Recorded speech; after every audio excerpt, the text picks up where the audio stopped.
धुन सुनकर मन समझाई। ये हुजूर स्वामी जी की वाणी है।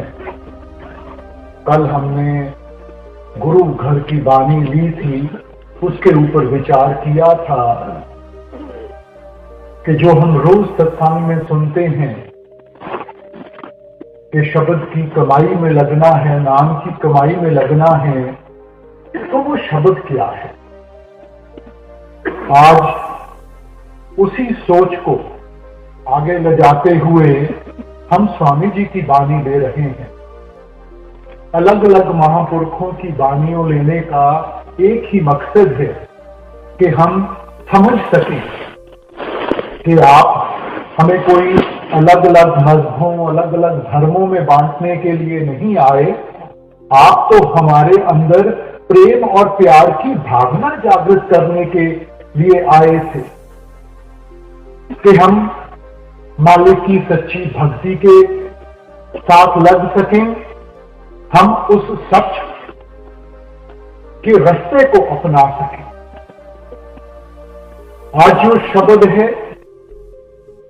आप हमें समझाने की कोशिश कर रही हैं कि जब इंसान, देखो जैसे जैसे इंसान बड़ा होता है इसके जो लक्ष्य हैं वो बदलते जाते हैं।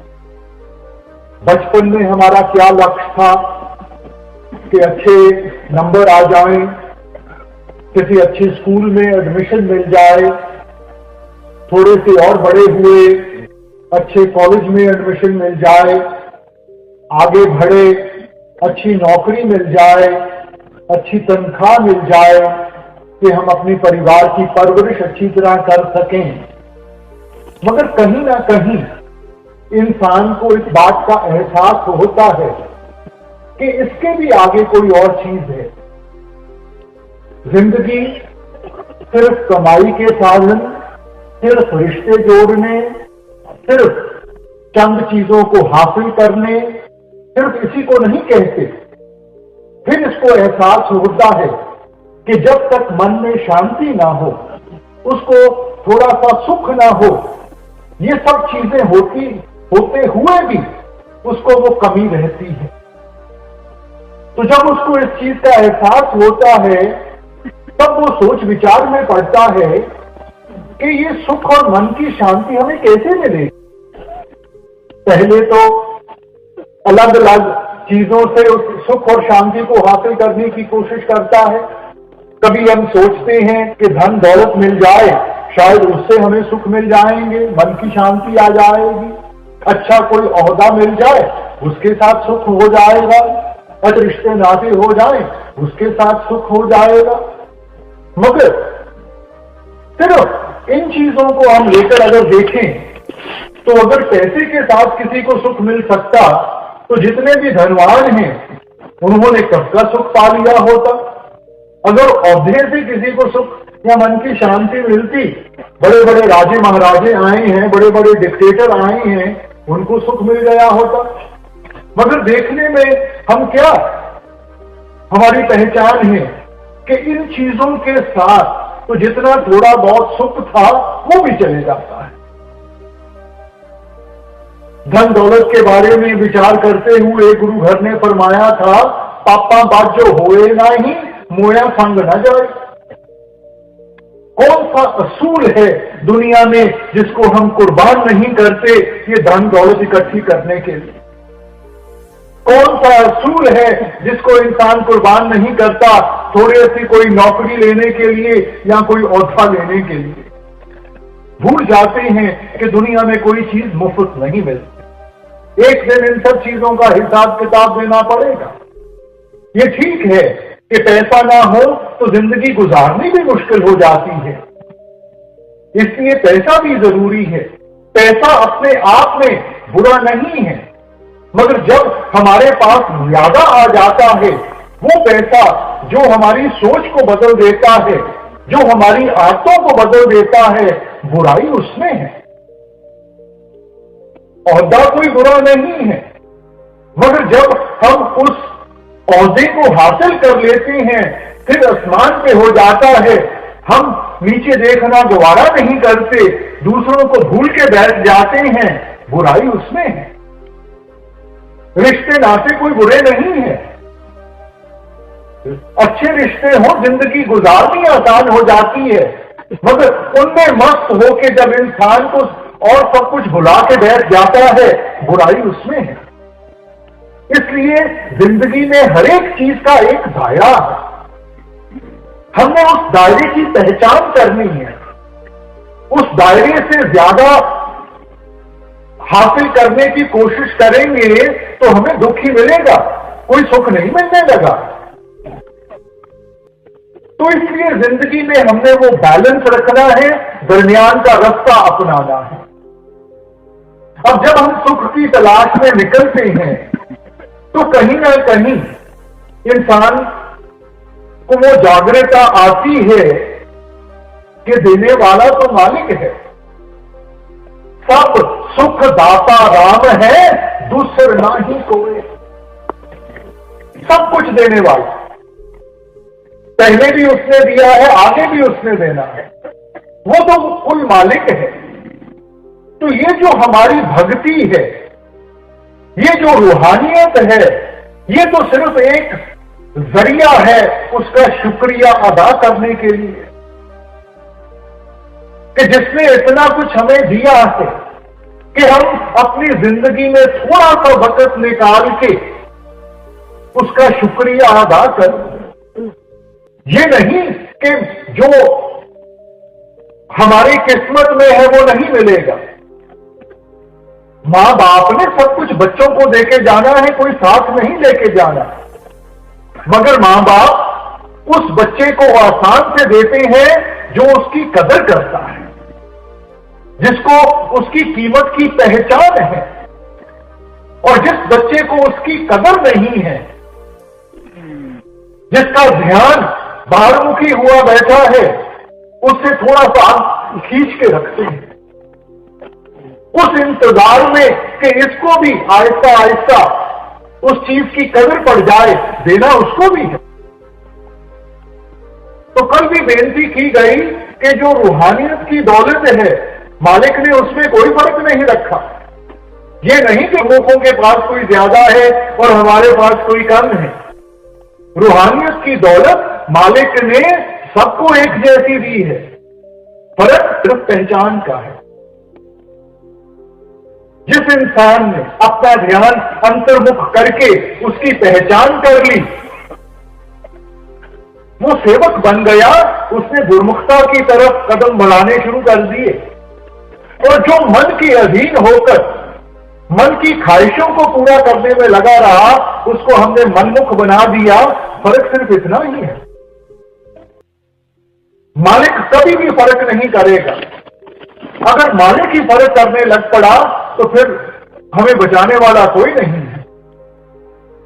उसके लिए सारे एक जैसे हैं। हम चाहे किसी भी धर्म के हों, किसी भी जात के हों, किसी भी मुल्क के हों, मालिक के आगे कोई भी फर्क नहीं है, क्योंकि उसने तो सिर्फ एक चीज की पहचान करनी है, और वो है हमारे प्रेम और प्यार की, हमारे भजन बंदगी की। गुरु घर ने कहा था, नानक के घर केवल नाम। पहचान है सिर्फ एक चीज की है, वो नाम की है, वो शब्द की है, बाकी किसी चीज की नहीं है। इनका ताल्लुक शरीर के साथ है, शरीर यहीं का यहीं धरा रह जाएगा। इसलिए जब इंसान को एहसास होता है कि करने कराने वाला मालिक है, तो हमारा मालिक की तरफ भी कुछ ना कुछ तो फर्ज बनता है। जिंदगी में इंसान को जो उसके हक हैं उसकी पहचान है, मगर हर एक हक के साथ जो जिम्मेवारी बनती है उसको भूला हुआ है। हर एक हक के साथ कोई ना कोई जिम्मेवारी है, तो क्या हमें उन जिम्मेवारियों का एहसास है? हमने तो चंद जिम्मेवारियों को लेकर कि ये बाल बच्चों की पालना पोषणा करनी है, धन दौलत कमानी है, इन्हीं जिम्मेवारियों में हम सारी उम्र उलझे रहे। मगर जो सबसे बड़ी हमारी जिम्मेवारी है, जिसने हमें ये बाल बच्चे दिए हैं, जिन्होंने हमें ये धन दौलत दी है, इंसान उसको भूल के बैठ जाता है। इसीलिए कबीर साहब ने चिताया था, सब कुछ अपना एक राम पराया। इंसान सभी चीजों को अपना मानता है, अगर इससे कोई दूर है तो वो मालिक दूर है। और दूरी कोई मालिक ने नहीं बनाई, दूरी हमारी बनाई हुई है। मालिक तो हम संग है। मोह मोहे अजाने दूर है, सतगुर सदा सदूर है। इस मोह और माया के जाल में फंसकर, क्योंकि मालिक हमें दिखाई नहीं देता, इसलिए हम सोचते हैं कि हमारी मालिक से दूरी हो गई है, हमें मेहनत करनी पड़ेगी, हमें वहां जाना पड़ेगा। हमने कहीं नहीं जाना, क्योंकि मालिक हमारे अंदर है। किसी भी संत महात्मा को ले लो, किसी भी ग्रंथ पोथी को ले लो, हर एक ने इशारा अंदर की तरफ किया है। वेदों शास्त्रों ने इस देही को नर नारायणी देही कह के बयान किया है कि वो देही जिसमें नारायण खुद निवास सकता है। गुरु साहिबान ने फरमाया था, हरि मंदिर ये शरीर है, ज्ञान रतन प्रगट होए। हरि का सच्चा मंदिर, उसका सच्चा द्वारा कहीं बाहर नहीं है, वो हमारे अंदर है। और जब हम अंतर्मुख होंगे तब हमारे अंदर वो जागृता आएगी, तब हमें वो सच्चा ज्ञान हासिल होगा, जिसके साथ हम उसकी पहचान कर सकें और हम उसकी सच्ची भक्ति में लग सकें। ईसाई धर्म में भी क्राइस्ट फरमाया था, ye are the temple of the living God, कि आप खुद उस परमात्मा के जीते जागते मंदिर हो।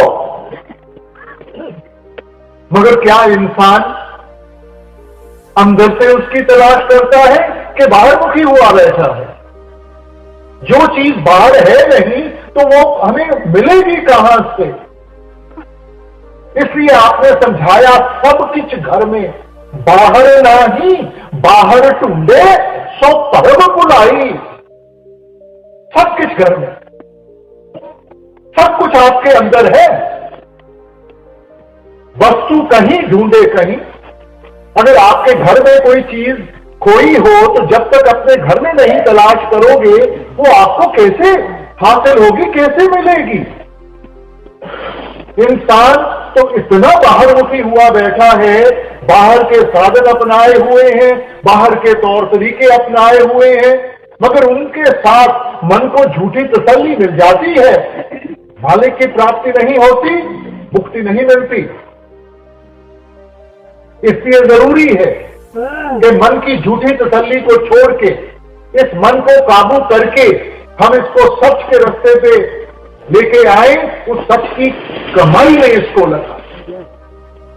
अब जब इंसान रूहानियत के रास्ते के ऊपर चलने की कोशिश करता है, सबसे बड़ी मुश्किलात इसको कहां से मिलती है? उस मन से मिलती है, क्योंकि मन आदत से मजबूर है। जैसी हमने मन को आदतें डाली हुई हैं, मन वैसे ही चलता है।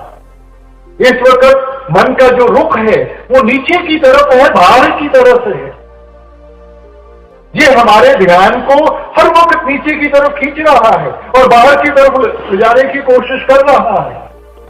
जब हम परमार्थ में आते हैं तो संत जन हमें समझाते हैं कि भाई इस ख्याल को जो सारी दुनिया में फैला हुआ है, हमने इसको एकाग्र करना है और ऊपर की तरफ लेके जाना है और यहां आंखों के पीछे टकाना है। जब हम साधु संतों को देखते हैं कि आपने यहां तिलक लगाया हुआ है, हमने क्या कभी विचार किया है कि इसका मकसद क्या है? सिर्फ तिलक लगाने से, भगवे कपड़े पहनने से कोई साधु संत नहीं बन जाता। मकसद है कि हमारा ख्याल यहां रहना चाहिए। बहनें जो बिंदी लगाती हैं यहां पे, हमें मालूम है कि उसका मकसद क्या है। आजकल तो फैशन के लिए लगाती हैं, पहले जमाने में ये सुहाग की निशानी थी। सिर्फ सुहागन बिंदी लगाती थी। और अगर ये आत्मा रूपी उस परमात्मा रूपी कदमों में चली जाए, वो परमात्मा जो आवागमन के चक्कर से ऊपर है, जो इस 84 के जेल खाने से कहीं ऊपर निकल गया है, तो तब इसका सुहाग कभी नहीं उजड़ सकता। पहले जमानों में अगर औरत विधवा बन जाती थी तो उसको बड़े दुख सहने पड़ते थे, मोहताज हो जाती थी सारों के ऊपर। तो इसलिए आपने हमें समझाया कि जब हम ऐसे ये आत्मा रूपी स्त्री उस पति रूपी परमेश्वर के कदमों में जाएगी जो जन्म और मरण से कहीं ऊपर है, इसका सुहाग कभी नहीं उजड़ेगा। इसको किसी के आगे मोहताज नहीं होना पड़ेगा। फिर सच्चे सदा सुहागण। मगर ये अवस्था कैसे बनेगी? जब हम इस मन को काबू करेंगे। देखो, आप किसी गाड़ी में बैठे हो, गाड़ी का जो स्टीयरिंग व्हील है किसी और के हाथ में हो, आप जितना मर्जी चाहो आप तो सिर्फ प्रयास कर सकते हो। अब ये तो उसकी मर्जी है कि सिर्फ गाड़ी को मोड़ के ले जाता है। तो जब तक स्टीयरिंग व्हील हमारे हाथ में ना हो तो हम चाहते हुए भी, जानते हुए भी देखो अपने आप को कितना मजबूर पाते हैं। तो क्या ये मन हमारे काबू में है? मन की क्या अवस्था है? ए मन मैला अंधा है किस आंख सुनावा। ऐसे इस कर्म कांड में फंस गया है कि अपनी असलियत को भूल के बैठ गया है। और ये मैल कोई सिर्फ अब की नहीं है, जन्म जन्म की इस मन को मन लागी काला होया क्या। पता नहीं कितने जन्मों के ये कर्म इकट्ठे किए हुए हैं। देखो, घर में कोई बर्तन हो जिसमें रोज हम खाना बनाते हो, आहिस्ता आहिस्ता, और उसको बर्तन को कभी हम साफ ना करें तो क्या होगा? आहिस्ता आहिस्ता उस बर्तन के ऊपर गंदगी जमनी शुरू हो जाएगी। और कोई ऐसा वक्त भी आ जाएगा जब उसकी चमक हमें याद नहीं रहेगी, क्योंकि रोज उस गंदगी को देखते हैं तो हम ये समझना शुरू कर देते हैं कि यही इसकी असलियत है। मगर फिर कोई हमारे पहचान वाला आता है, हमें समझाता है कि भाई ये बर्तन इतना गंदा है, इसको कभी साफ भी कर लिया करो। अब उसको साफ करना शुरू करेंगे, एक सह गंदगी की निकलती है, नीचे एक और सह मिलती है, वो निकलती है, नीचे एक और सह मिलती है, क्योंकि इतनी देर महीनों महीने वो बर्तन साफ नहीं किया। अब हिम्मत छोड़ के बैठ जाएंगे तो वो बर्तन गंदे का गंदा रह जाएगा। मगर उसको रगड़ते जाएंगे, कहीं ना कहीं उसकी चमक सामने आ जाएगी।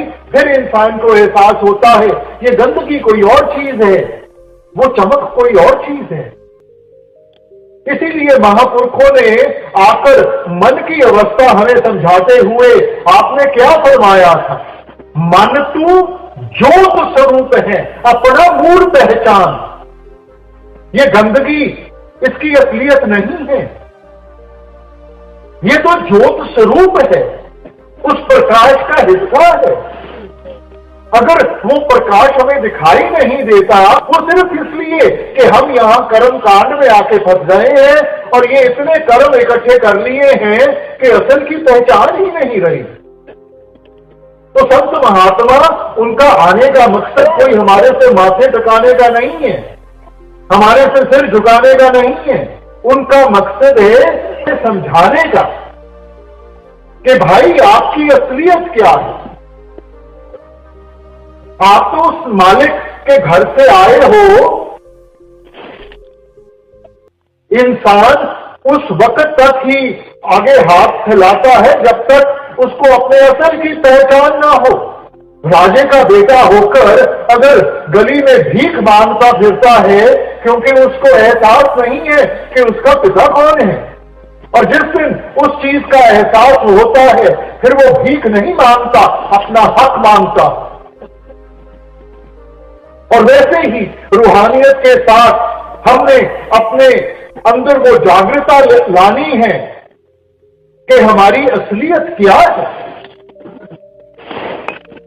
जब से इंसान आया है यही प्रश्न में उलझा हुआ है कि मैं कौन हूं,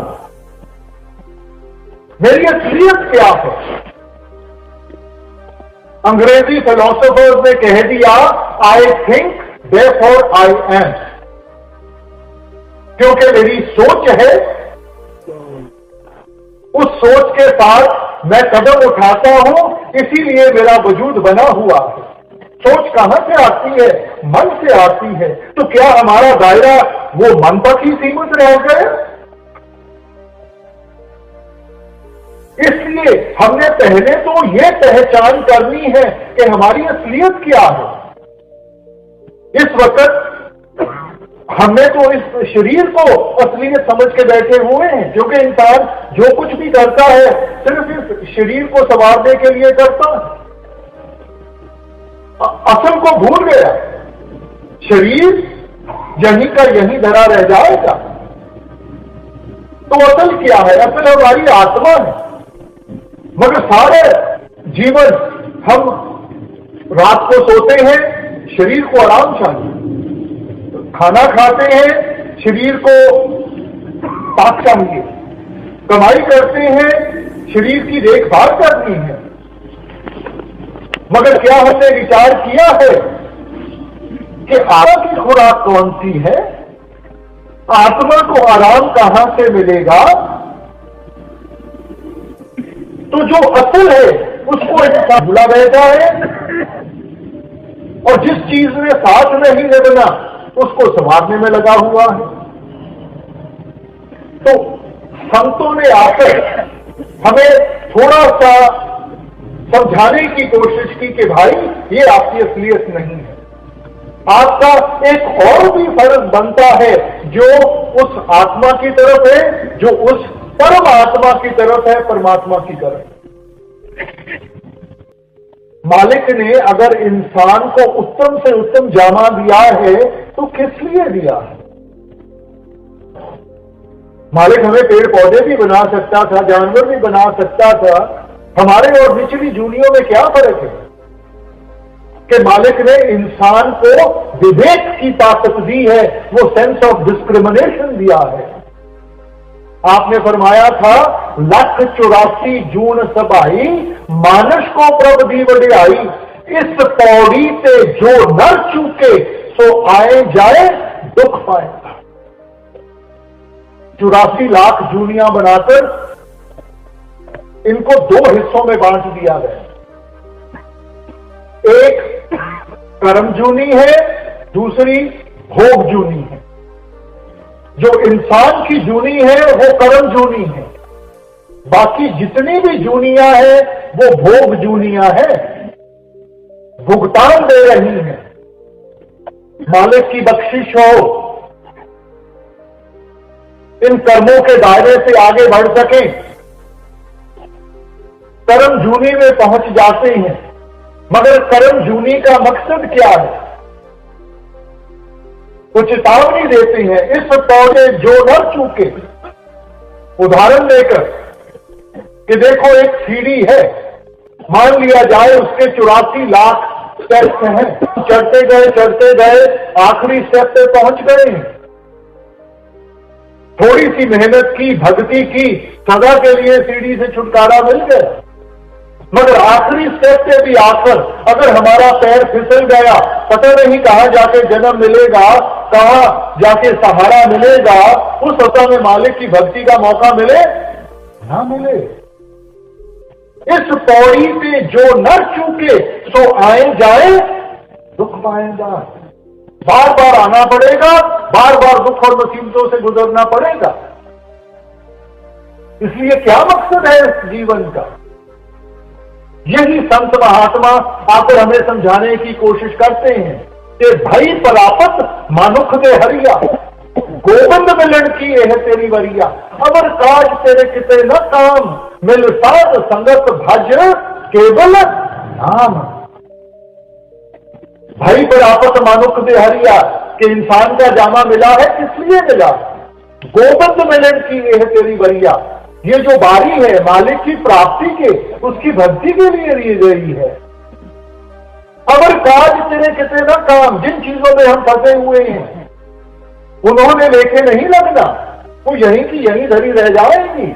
ये सारे औहदे, ये धन दौलत, ये रिश्ते नाते यहीं के यहीं धरे रह जाएंगे। इनका ताल्लुक शरीर के साथ है, शरीर यहीं रह जाएगा। और किस कार्य की तरफ ध्यान देते हैं? मिल साथ संगत भाग्य केवल नाम, वो नाम की कमाई, शब्द की कमाई। मगर इंसान पहले तो आलसी है और फिर आहिस्ता आहिस्ता फिर उन्हीं पुरानी आदतों में जाके फंस जाता है। इसीलिए स्वामी जी ने आकर अपनी वाणी के साथ हमें बार बार चेतावनी दी, प्रेम और प्यार से समझाने की कोशिश की कि भाई समझने की कोशिश करो, ये मन हमारा असल नहीं है, ये शरीर हमारा असल नहीं है। हमारी असलियत उस आत्मा के साथ जुड़ी हुई है, और जब तक हम अंतर्मुख होके उसकी पहचान नहीं करेंगे, हम कभी भी इस जीवन को संवार नहीं सकेंगे, इस जीवन को सफल नहीं बना सकेंगे। अब मन हमारा देखो कितना चंचल है। मन खिन खिन भरम भरम बहु धावे, फिर घर नाही वासा पावे। कभी भी एक जगह पे टिकता नहीं है, कभी एक इच्छा तो कल को दूसरी इच्छा, और सारी उम्र गुजर जाती है इसको पूरा करते करते। ये कभी पूरी नहीं हो सकती, इसलिए इंसान इन्हीं में उलझा रहता है। तो मन को कैसे काबू करना है? तो वो स्वामी जी समझाने की कोशिश करते हैं कि सुन सुन के मन समझाओ, ओट यतन से ये नहीं माने।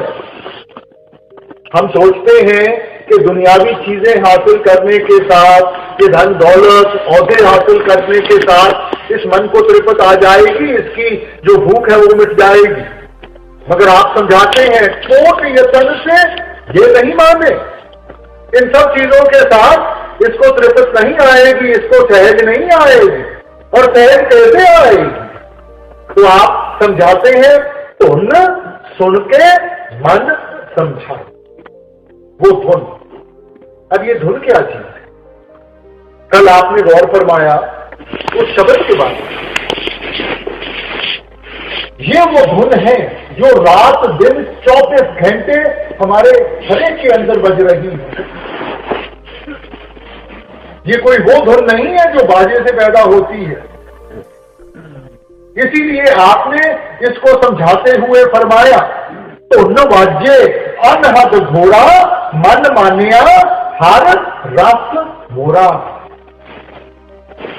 लफ्ज इस्तेमाल किया अनहद का, कि जो रात दिन 24 घंटे हमारे अंदर बज रही है, उस धुन को जब सुनेंगे, उसकी मिठास हासिल होगी, तब ये दुनिया के रंग तमाशे फीके पड़ेंगे। इंसान जबरदस्ती करता है, जब जबरदस्ती करेगा तो रिएक्शन होगा। तो यहां परमार्थ में जबरदस्ती नहीं करनी, हमने बड़े सिस्टमैटिकली ये देखना है कि मन को कैसे हमने मालिक की भक्ति के साथ जोड़ना है। देखो छोटी बच्ची है, जैसे जैसे जवान होती है, अगर माँ बाप उसको समझाना शुरू कर दें कि बेटा तेरी आगे जाके शादी होगी, तूने दूसरे घर जाके अपना रिश्ता जोड़ना है, इसलिए माँ बाप को भूलना शुरू कर दे, वो बच्ची कभी कर नहीं पाएगी। मगर जिस वक्त उसकी शादी हो जाती है, दूसरे घर जाके उसका रिश्ता जुड़ जाता है, अपने आप माँ बाप का दर्जा कम होना शुरू हो जाता है। तो वो रिश्ता कैसे जुड़ा? पहले रिश्ता जुड़ा, फिर वो दूसरी चीजों से अपना ध्यान हटा सकी।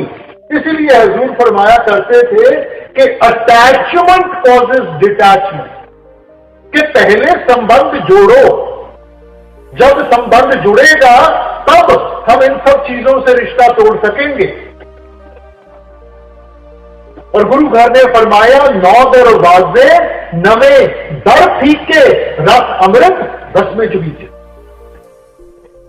ये 9 द्वारें हैं जिनके जरिए हमारा ख्याल सारी दुनिया में फैलता है।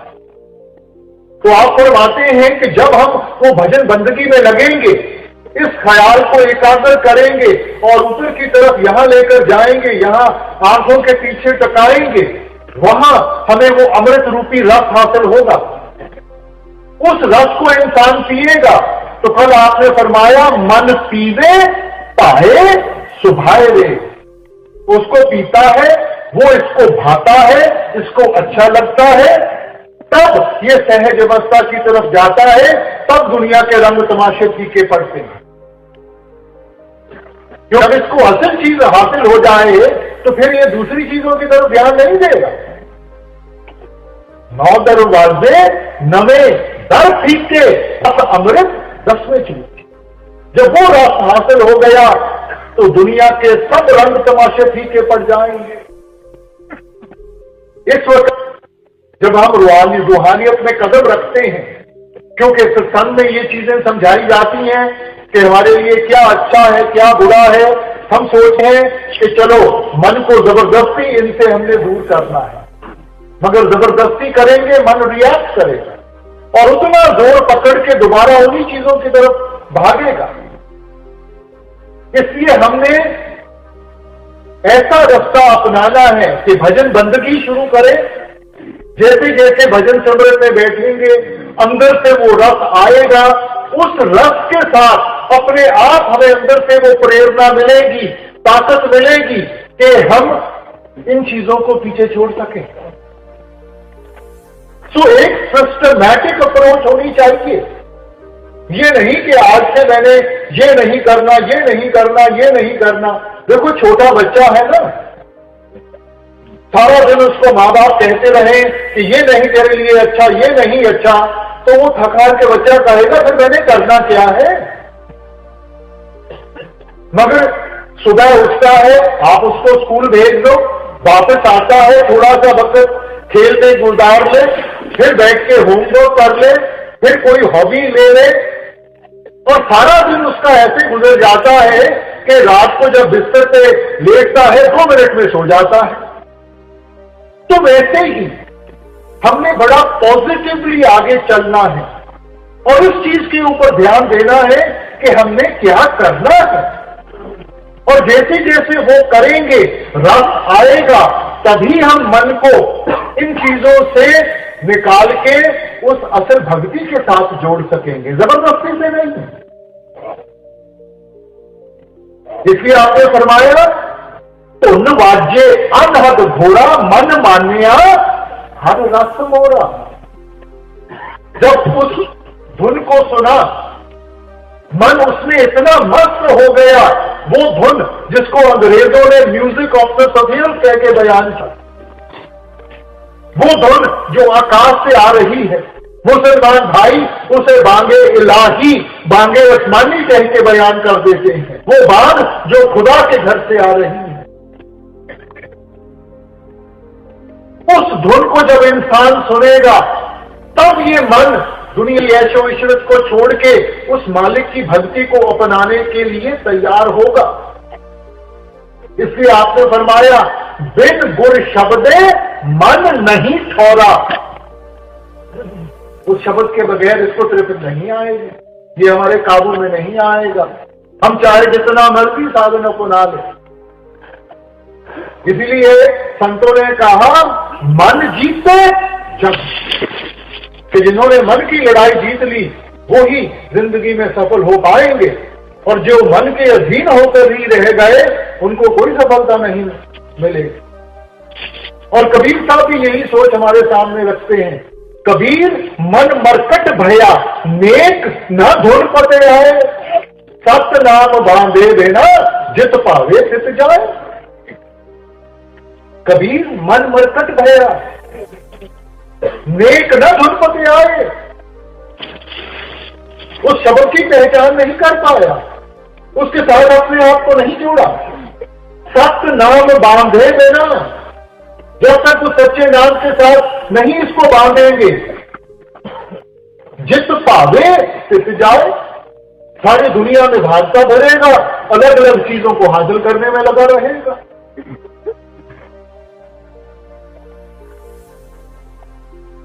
इसलिए समझें, देखो पुराने जमाने में ऋषि मुनि आए, उन्होंने मन को काबू करने की कोशिश की और ये सोच थी कि देखो मन इन चीजों को चाहता है, तो अगर हम मन को इन चीजों से दूर ले जाएं तो मन इनको बार बार देखेगा नहीं, इस मन की चाहत खत्म आएगी। तो आपको क्या, आप जंगलों पहाड़ों में चले गए, सारा कुछ त्याग के जंगलों पहाड़ों में चले गए, तो क्या मन कम आ गया? वहां बैठ के जितनी भी आपने जो कुछ भी किया उसके साथ रिद्धियां सिद्धियां जरूर मिल गई, मगर मन ने तो जब अपना नाच नचाया, इतिहास खोल के देखें, किसी को काम ने मार गिराया, किसी को क्रोध ने मार गिराया, मन तो फिर काबू में नहीं आया, क्योंकि मन तो जहां भी जाएंगे मन साथ में जाएगा। और क्या छोड़ा फिर आपने? वहां जाकर भी रोटी तो फिर भी चाहिए थी, सिर ढकने के लिए छत फिर भी चाहिए थी, बदन ढकने के लिए कपड़े तो फिर भी चाहिए थे। अपनी मेहनत की कमाई छोड़ी, दूसरों के ऊपर मोहताज हो गए, उनसे मांग के खाना पड़ा तो उनके भी कदम उठाने पड़े। छोड़ा क्या फिर? आजकल के दौर में नई फिलॉसफी आ गई, वो दूसरी तरफ पहुंच गई। उन्होंने कहा मन ये सब चीजें मांगता है तो मन को देना शुरू कर दो। उनकी ये सोच थी कि कहीं ना कहीं तो मन इन सब चीजों से थक जाएगा। देखो छोटा बच्चा है ना, उसको कोई चीज पसंद है, उसको देते जाओ, वो खाता जाता है, कहीं ना कहीं पेट भर जाता है, मगर मन नहीं भरता, और खाएगा तो उल्टी आ जाएगी, फिर उस चीज को देखना दोबारा नहीं करता। मगर वो भी इस मन की ताकत को पहचान नहीं पाता, क्योंकि मन तो एक अंधा कुआं है। जितना मन को दोगे उतनी ही मन की चाहत और बढ़ेगी। देखो राजे महाराजा आए, कितनी धन दौलत इकट्ठी की, क्या उनकी भूख मिट गई? इतनी औरतों की जिंदगी बर्बाद कर दी, क्या उनकी प्यास खत्म हो गई? बड़े बड़े डिक्टेटर आए, उन्होंने सारी हुकूमत एक मुट्ठी में बंद करने की कोशिश की, क्या उनकी भूख मिट गई? मन की तो ऐसी अवस्था है कि जितना दोगे उतने उसकी प्यास और भूख और बढ़ेगी। इसलिए आप कहते हैं ना सुख विच गृहस्थ दे, ना सुख छड़ गया, सुख है विच विचार दे, सबका शरण पे आ। ना भोगी बन के और ना त्यागी बन के। भोगी बन के सोचेंगे मन काबू में आए, नहीं आएगा। त्यागी बन के सोचेंगे मन काबू में आएगा, नहीं आएगा, रिएक्शन होगा। इसलिए आप कहते हैं सुख है विच विचार दे। जब तक हम अपनी विचारधारा को ठीक रास्ते पे नहीं लाएंगे, इन चीजों को अच्छी तरह समझ नहीं पाएंगे, और ये सोची कहां से मिलेगी? आप आते हैं संता शरण पे, उन गुरुमुखों की संगत में जाकर वो हमें समझाते हैं, वो साधन बताते हैं कि हमने कैसे इस मन को काबू करना है और कैसे उस मालिक की भक्ति में अपने आप को लगाना है। मगर इंसान बाहरमुखी हुआ बैठा है, तो इंसान कौन कौन से साधन अपनाता है? तो स्वामी जी बड़ा सिस्टमैटिकली हर एक चीज को लेते हुए हमें समझाने की कोशिश करते हैं कि उसका दायरा क्या है और उसमें से हमें कितना मिले। योगी जुगत कमावे अपनी, ज्ञानी ज्ञान कराई, तपसी तप कर थाक रहे हैं, जती रहे जत लाई। अब स्वामी जी फरमाते हैं जोगी जुगत कमावे अपनी। तो क्या भग में कपड़े डाल के कोई जोगी बन जाता है? कोई यहां तिलक लगा के वो जोगी बन जाता है। तो जोगी कैसे बनना है? आप कहते हैं जोग ना पगमी कपड़ी, जोग ना मैला वेश, घर बैठे हैं जुगत पाइए सतगुर का उपदेश। कोई अपने जिस्म पे वो स्वामन लेता है, कोई लंबी लंबी जटें रखी हुई हैं, कोई अपने बालों को साफ नहीं करता, तो क्या इनके साथ हम जो बन जाएंगे? क्या मालिक को हमारी गंदगी पसंद है? तो इन सब चीजों से हमारा ध्यान उठाते हुए हम फरमाते हैं घर बैठे जुगत पाइए, कि ये युक्ति तो घर बैठ के भी हम अपना सकते हैं।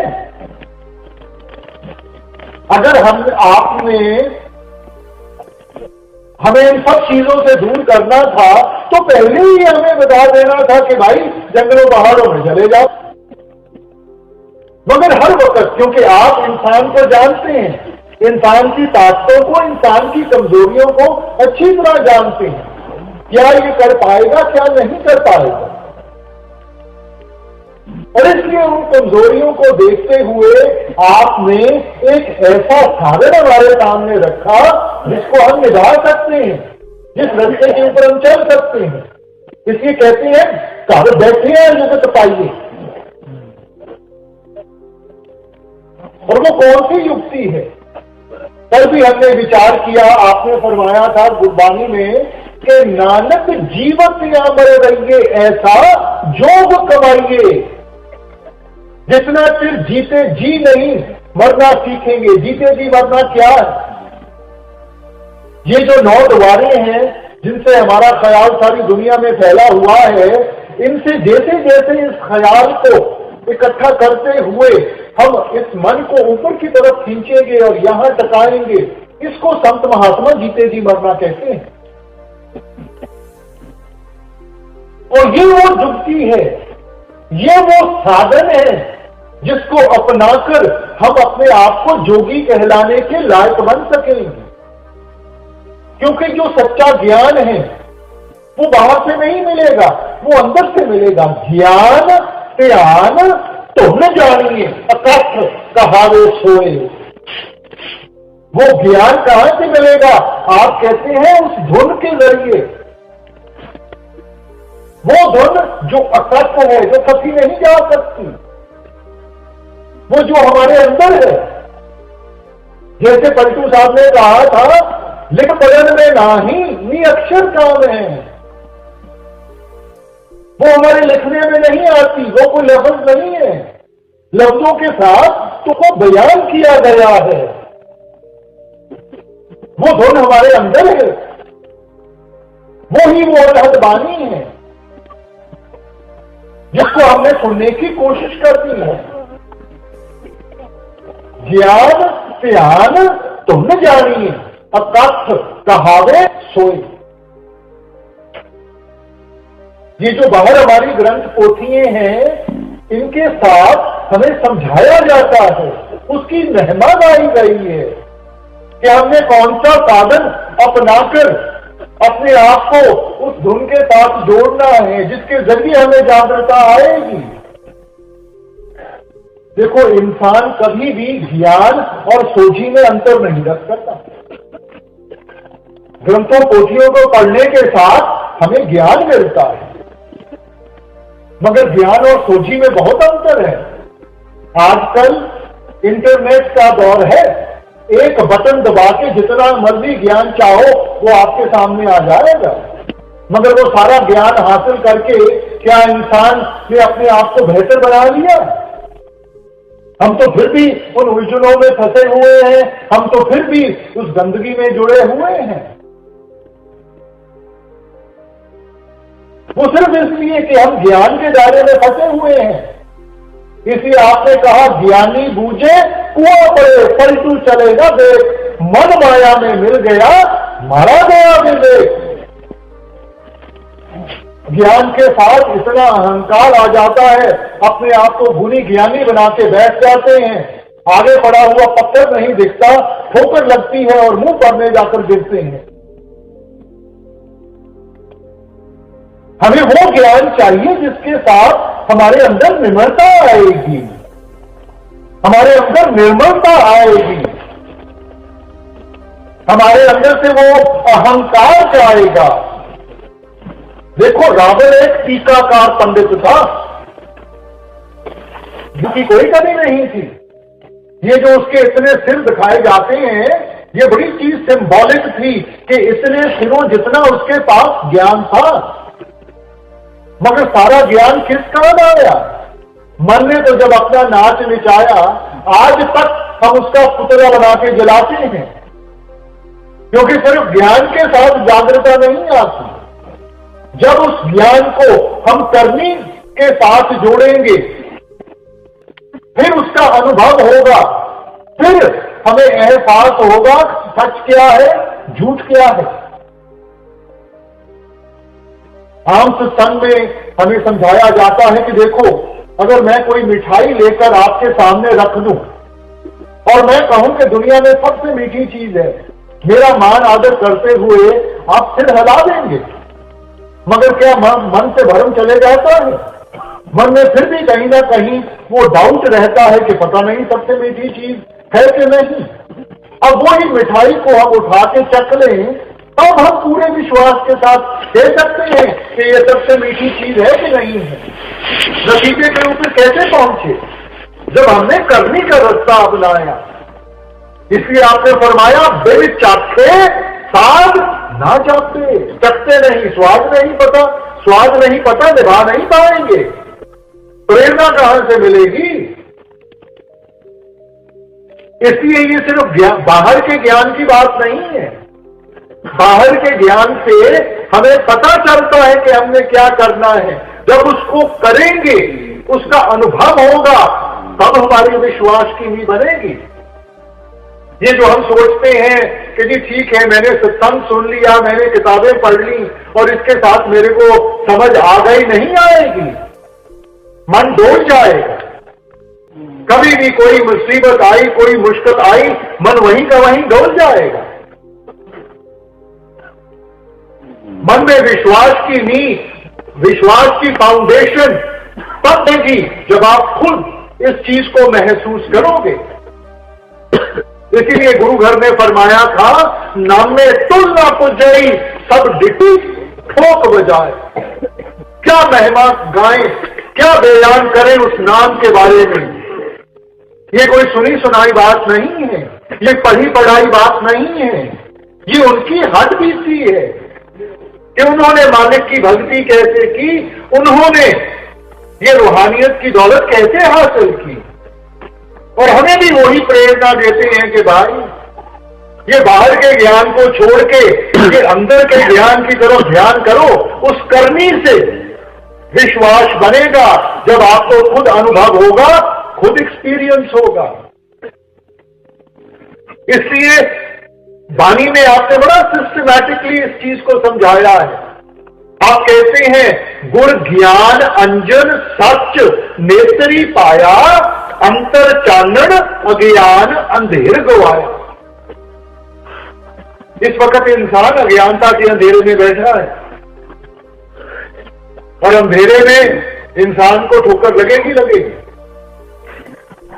चाहे जितना मर्जी ज्ञान हो। देखो, अंधेरा कमरा है ना, जितना मर्जी ज्ञान हो, कोई उसके अंदर में कितना फर्नीचर है, क्या कुछ है, मगर अंधेरा है, दिखाई नहीं देता, ठोकर लगेगी लगेगी।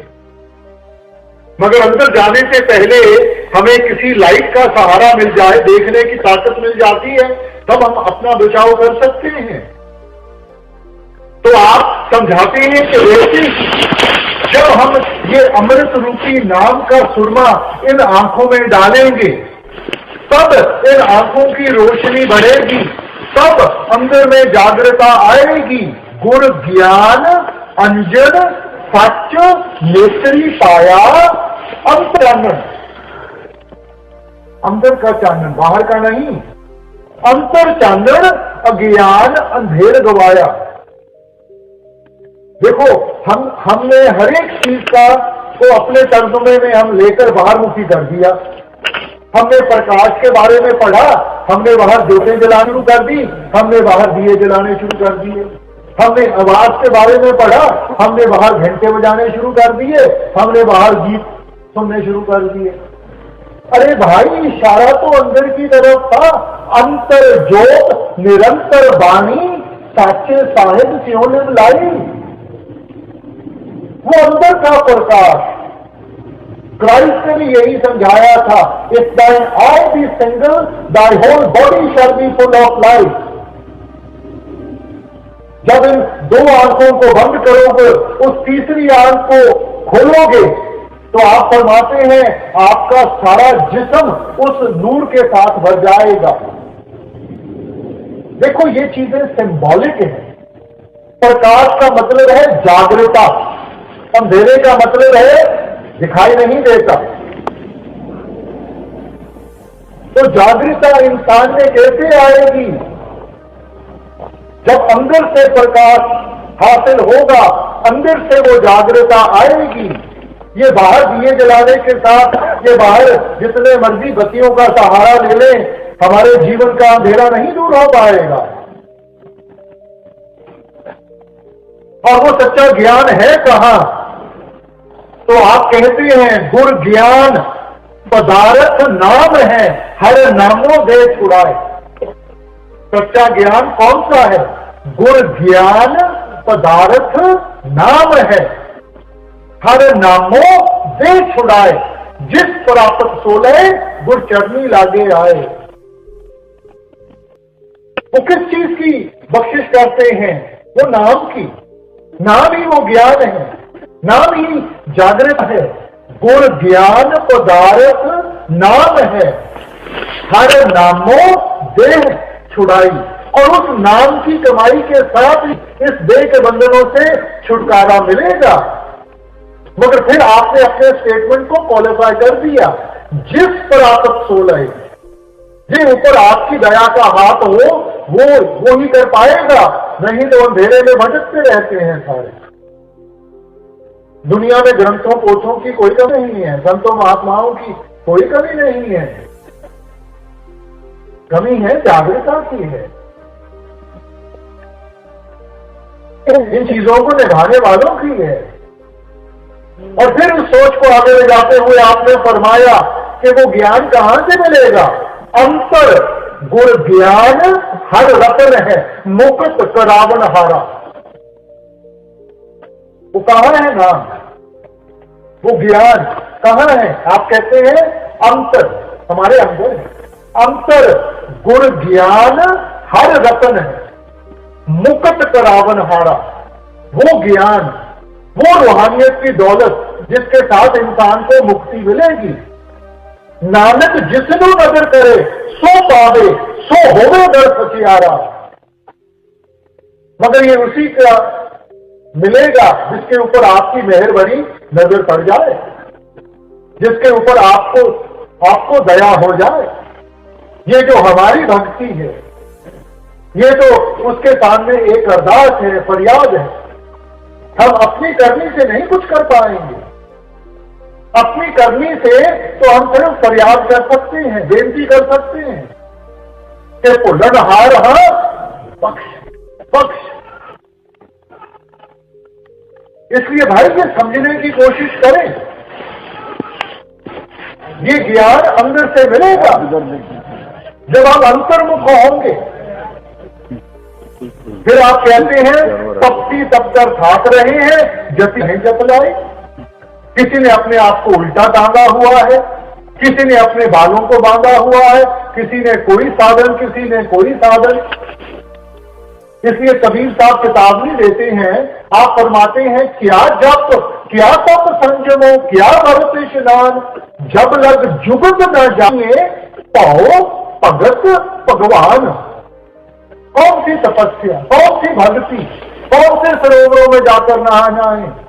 जब युगत न जानिए, जब तक उस युक्ति की समझ नहीं है, उस साधन की समझ नहीं है, हम तो मालिक की भक्ति करते हैं, डर के साथ करते हैं। हुजूर फरमाया करते थे कोई सांप की भक्ति करता है इसलिए नहीं कि उसको सांप के साथ प्यार है, डरता है उसको, सोचता है भक्ति करूंगा खुश होगा, उसके डंग से बचा रहूंगा। मगर भाई हमारा और मालिक का जो रिश्ता है वो कोई डर का रिश्ता नहीं है, वो प्रेम और प्यार का रिश्ता है। हमने मालिक की भक्ति करनी है, प्रेम और प्यार की अवस्था में लाकर करनी है। मगर इंसान डर में करता है, बाल बच्चे निकम्मे ना हो जाए, कारोबार में नुकसान ना हो जाए, कोई बीमारी ना आ जाए, सारी उम्र इन डरों में ऐसा फंसा हुआ है और सोचता है कि चलो इसको भी खुश कर लूं, इसको भी खुश कर लूं। खुश सिर्फ उस एक को करना है, भक्ति सिर्फ उस एक की करनी है। ये जो अनेक हैं, संत महात्मा हैं, ये सिर्फ उस एक की याद दिलाने के लिए आए हैं, उस एक के साथ जोड़ने के लिए आए हैं, कोई अपनी भक्ति कराने के लिए नहीं आए। इसलिए आप कहते हैं जप तप पुण्य दान, जप तप जेते सब ऊपर नाम, हर रसना जो जपे तुझ पूर्ण काम। इन सब भक्तियों से एक ऊपर भक्ति है, पुण्य दान जप तप जेते सब ऊपर नाम, हर हर रसना जो जपे, परे नहीं कहा, जो जपे। जब हम उसका सिमरन करेंगे, उसकी याद अपने अंदर में बिठाएंगे, तब मन को तसल्ली होगी, तब ये असलियत की पहचान कर सकेगा। देखो छोटा बड़ा है ना, अकेला हो घबराता है, डरता है, मगर साथ में पिता खड़ा हो किसी से नहीं डरता। वो सोचता है कि मेरा पिता साथ में खड़ा है, सब कुछ संभाल लेगा। तो वैसे ही जब हमें एहसास हो गया कि हमारा परम पिता वो परमेश्वर हमारे साथ है, तो इंसान को किसी चीज से डर नहीं लगेगा। इस वक्त हम हर एक चीज से डरते हैं, कल से डरते हैं, मौत से डरते हैं, परसों क्या होगा उससे डरते हैं। और इन चीजों का डर तभी खत्म होगा जब हमारे अंदर जागृता आएगी, तब हमें पता चलेगा और ये सारे हमारे डर खत्म हो जाएंगे। मीराबाई ने भी अपना जीवन हमारे सामने रखते हुए हमें क्या समझाया था? पायो जी मैं नाम रतन धन पाया, वस्त अमोलक भी मेरे सतगुर, कृपा कर अपनायो, जन्म जन्म की पूंजी पाई, जग में सभी खवायो, पायो जी मैं नाम रतन धन पायो। देखो मेवाड़ की रानी थी, धन दौलत की कोई कमी नहीं थी, मगर पूरी निम्रता के साथ किस चीज की तरफ इशारा कर रही है? मैं नाम रतन धन पायो, वक्त अमोलक दी मेरे सतगुर। जो उनके गुरु थे, जो उनके मुर्शिद थे, वो नीची जात वाले थे, मगर अहंकार नहीं था अपनी जात का। पूरी निम्रता के साथ आप फरमा रही हैं, ये उन्होंने मेरे ऊपर बख्शिश की कि उन्होंने मेरे को अपना लिया, जन्म जन्म की पूंजी पाई। ये हमारी सच्ची दौलत है, ये हमारी सच्ची पूंजी है, बाहर की दौलत नहीं, ये यहीं की यहीं धरी रह जाएगी। आप उस दौलत की चर्चा कर रही हैं जो जन्म जन्म हमारे साथ निभेगी। पायो जी मैं नाम रतन धन पाया, इशारा उस सच्ची दौलत की तरफ है जो हमारे अंदर है। अब आगे स्वामी जी जो समझाने की कोशिश कर रहे हैं उसको बड़े ध्यान से सुनना है, क्योंकि हम फिर बाहर मुखी हो जाते हैं, बाहर की चीजों में फंस जाते हैं, और ये हमारे सत्संगियों के लिए ये तुक बहुत जरूरी है। अब देखिए क्या कह रहे हैं। ध्यानी ध्यान मानसी लावे, राधी धोखा खाई, पंडित पर वेद बखाने,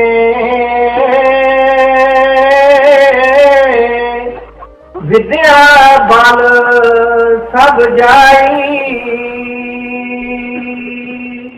ये देखो, हमारे लिए बहुत जरूरी है कि इस सुख को हम अच्छी तरह समझ सकें। स्वामी जी ने आकर क्या हमें समझाया? ध्यानी ध्यान मानसी लावे वे भी धोखा खाएं। देखो, हमने किसको इष्ट बनाना है? हमारे इष्ट बनने के लायक सिर्फ वो एक है। इसीलिए, क्योंकि आप जानते थे कि आहिस्ता आहिस्ता इंसान फिर बाहरमुखी साधनों में जाकर फंस जाएगा, इसलिए इस पहलू के ऊपर आपने पूरा शब्द लिखा है, क्योंकि जानते थे कि हम फिर भटक जाएंगे।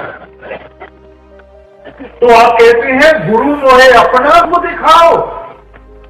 अब अगर गुरु सामने बैठा है तो ये फरियाद करने की क्यों जरूरत पड़ी कि गुरु मोहे अपना रूप दिखाओ? आगे समझाते हैं, ये तो रूप धरा तुम सरगुण जीव उद्धार कराओ। ये सरगुण स्वरूप है, हमारा उद्धार करने की धारा है।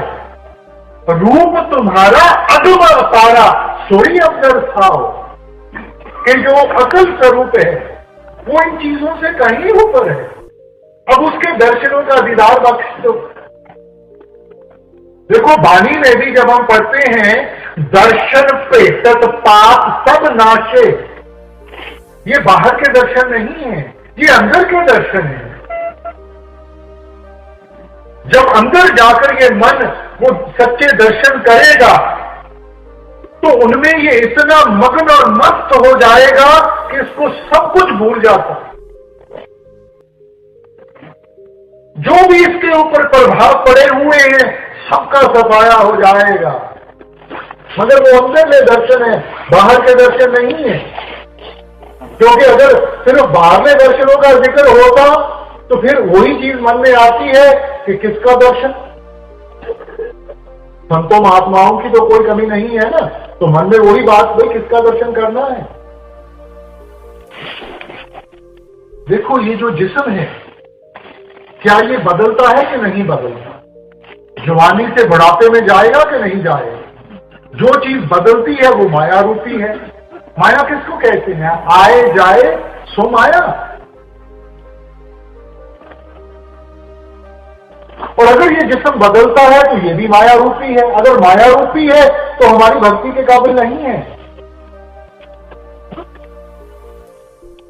मगर जिस्म की क्या महत्वता? तो आप कहते हैं ये भी रूप प्यारा मोको, इस ही से उसको दर्शाओ। ये एक जरिया है, क्योंकि जब तक हम किसी चीज के ऊपर फोकस ना करें तो ध्यान में एकाग्रता कैसे आएगी? तो ये एक जरिया है। वाणी में भी देखो एक तुक आती है, अफसोस से कहना पड़ता है, ये नहीं कि हम ग्रंथों पोथियों को पढ़ते नहीं, मगर उनको समझ नहीं पाए कि उनका सही मायना क्या है।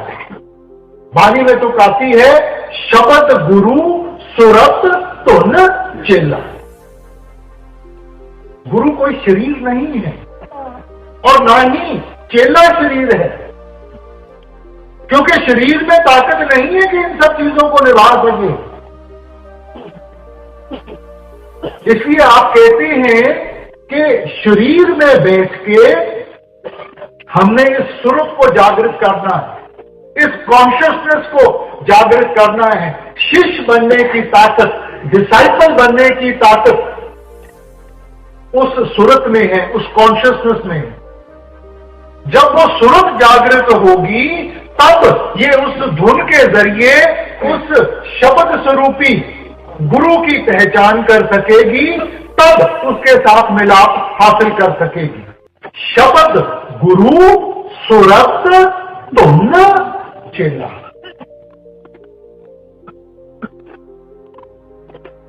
कोई कसर नहीं छोड़ी समझाने की।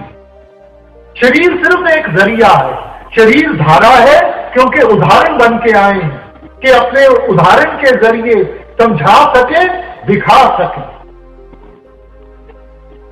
अब प्रॉब्लम मुश्किल कहां आती है? कहना बहुत आसान है, कि उस एक की भक्ति करनी है, मगर उस एक को देखा किसने है? इंसान का दायरा तो छोटा है, जब तक हम किसी चीज को दे नहीं तो उसके साथ अपने आप को कैसे जोड़ेंगे? जब तक किसी चीज को महसूस नहीं करते तो उसके साथ कैसे अपने आप को जोड़ेंगे? क्योंकि जब मालिक के बारे में जिक्र होता है तो हमें यही समझाया जाता है कि उसका तो कोई रंग नहीं है, उसका कोई रूप नहीं है, उसका कोई निशान नहीं है, तो फिर ऐसे मालिक की भक्ति कैसे करेंगे भाई? तो ग्रंथों पोथियों को हम फिर खोल के देखते हैं कि हमारा और मालिक का रिश्ता कैसे जुड़ा है। मालिक ने सारी सृष्टि को बनाया, उस नाम के जरिए बनाया। नामो उपजे नामो बिरसे। तो हमारा और मालिक का जो लिंक है वो उस नाम के आधार के ऊपर है। वो नाम है कहां? वो हमारे अंदर है। इस देही विच नाम निधान है, पाइये गुर के हे तपा, वो हमारे अंदर है। तो हमारा और संबंध, देखो आपने किसी बड़े आदमी के पास काम लेकर गए हो, उस तक पहुंचना ही मुश्किल हो जाता है, तो फिर हम क्या करते हैं? हम किसी ऐसे इंसान को ढूंढते हैं जिसकी पहचान उसके साथ भी हो और हमारे साथ भी हो, फिर वो एक जरिया बन जाता है हमारे लिए। तो वैसे ही हमने वो जरिया ढूंढना है। तो यहां कौन सा जरिया है परमार्थ में? ये वो शब्द है, ये वो नाम है। तो जब हम अपना ध्यान अंतर्मुख करके हम अपने आप को उस शब्द के साथ जोड़ेंगे, वो शब्द हमारा लिंक बनेगा उस परमात्मा का। शब्द के साथ जागृता आएगी। शब्द वो ताकत है जिसने सारी सृष्टि को बनाया है। उस ताकत के साथ हमारी ताकत भी जागृत होगी, तब हम उस शब्द स्वरूपी परमात्मा की पहचान कर पाएंगे, तब उसके साथ मिलाप हासिल कर सकेंगे। तो बाहरले स्वरूप के साथ तो सिर्फ हमें समझाने के लिए आते हैं और उस शब्द के साथ जोड़ने के लिए आते हैं। उस शब्द के जरिए फिर हमने कमाई करनी है और आगे परमात्मा के साथ हमने अपना मिलाप हासिल करना है, क्योंकि शब्द ही परमात्मा है। शब्द गुरु। ईसाई धर्म में न्यू टेस्टमेंट में जब आप शुरू करते हैं, in the beginning was the word and the word was with God and the word was God. शुरू में देखो, शब्द का तर्जुमा अंग्रेजी जुबान में करें तो हम उसको वर्ड कहेंगे। शुरू में वो शब्द था, वो शब्द परमात्मा के पास था, वो शब्द ही परमात्मा था। उसकी पहचान करनी है और वो पहचान होगी जब हम अंतर्मुख होंगे। फिर आगे स्वामी जी कहते हैं, पंडित पढ़ पढ़ वेद बखाने, विद्या बल सब जाई। विद्या से अहंकार होगा, सोझी नहीं मिलेगी। इसीलिए गुरु घर ने फरमाया था, पढ़िए जेते बरस बरस, पढ़िए जेते मां, पढ़िए जेते आरजा, पढ़िए जेते सांस। नानक लेखे एक गल और हमने चखर चाह। आप कहते हैं सारी उम्र पढ़ते रहो, हर एक साल पढ़ते रहो, हर एक महीने पढ़ते रहो, हर एक श्वास के साथ पढ़ते रहो। उसके साथ मन में अहंकार आ जाएगा, मालिक की प्राप्ति नहीं होगी। नानक लेखे एक गल, वो एक चीज कौन सी है जिसके साथ पहचान होगी, जिसके साथ जागृता आएगी। कल भी बेनती की गई कि हुक्म सिर्फ एक दिया, उस हुक्म की पालना के लिए बाकी सब कुछ समझाया गया है, बाकी सब कुछ लिखा गया है कि उस हुक्म की पालना कैसे करनी है। हुक्म सिर्फ एक है, और वो क्या हुक्म था? एक को नाम हुक्म है नानक, सतगुरु दिया भाई जियो। और कबीर साहब भी यही कहते हैं। आप कहते हैं कि देखो ये जो गुणी ज्ञानी है, पढ़ पढ़ पंडित अवर समझाए, घर अपने की खबर ना पाए। पढ़ पढ़ के दूसरों के टेवे देखते हैं, उनके हाथ देखते हैं, उनकी राशि देखते हैं और उनको उनकी जिंदगी के बारे में बताते हैं। और जो घर अपने विधवा लड़की बैठी है, तो क्या उसकी किस्मत नहीं देखी थी? पढ़ पढ़ पढ़ पंडित अवर समझाए, घर अपने की खबर ना पाए। और क्या पढ़ना है? पढ़ना गुणना एक नाव है, बूझे को भी चारा। पढ़ना गुणना एक नाव, एक। हम अनेकता में फंसे हुए, आपका इशारा एक की तरफ है। जब तक एकाग्रता नहीं आएगी, हम द्वैत की भावना में बैठे रहेंगे। द्वैत की भावना में बैठे हैं, मालिक से अलग हैं। जब तक एकता में कदम नहीं रखेंगे, पहचान नहीं होगी, मालिक से मिलाप नहीं होगा। और पढ़ने पढ़ाने के ऊपर तो गुरु घर ने देखो कितना खोल के अपनी विचार हमारे सामने रखी है। वेद कतेब सिमरत सब सासत, इन पढ़े है मुक्त ना होई। वेद कतेब सिमरत सब सासत, इन पढ़े है मुक्त ना होई। एक अक्षर जो गुरमुख जाते, बुझे विरला को। ये सारा जागृता, ये ज्ञान, ये सोची कहां से लगी? एक अक्षर जो गुरमुख जाते, जो जाप के साथ, भजन बंदगी के साथ, सिमरन के साथ हासिल होगा। और सोच से कहना पड़ता है बूझे बिरला कोई, क्योंकि दुनिया तो बाहरमुखी साधनों में फंसी हुई है। किस चीज की तरफ इशारा है आपका? कहने के लिए हम जरूर कह देते हैं कि जी हमने अपने आप को रूहानियत के साथ जोड़ना है, मगर भाई रूहानियत के साथ जोड़ने का मतलब है कि इन सब चीजों के ऊपर अमल करें। और अगर अमल ही नहीं किया, फिर बाहरमुखी होकर मत्थे टेकते रहे, ईंटों पत्थरों को पूजते रहे, तो फिर क्या फायदा हुआ भाई? अंतर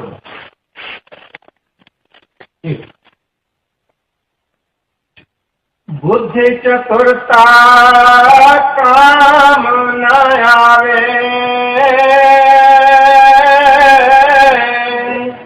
आन मरे पछताई। और अमल का दखल नहीं है, अमल शब्द लौलाई।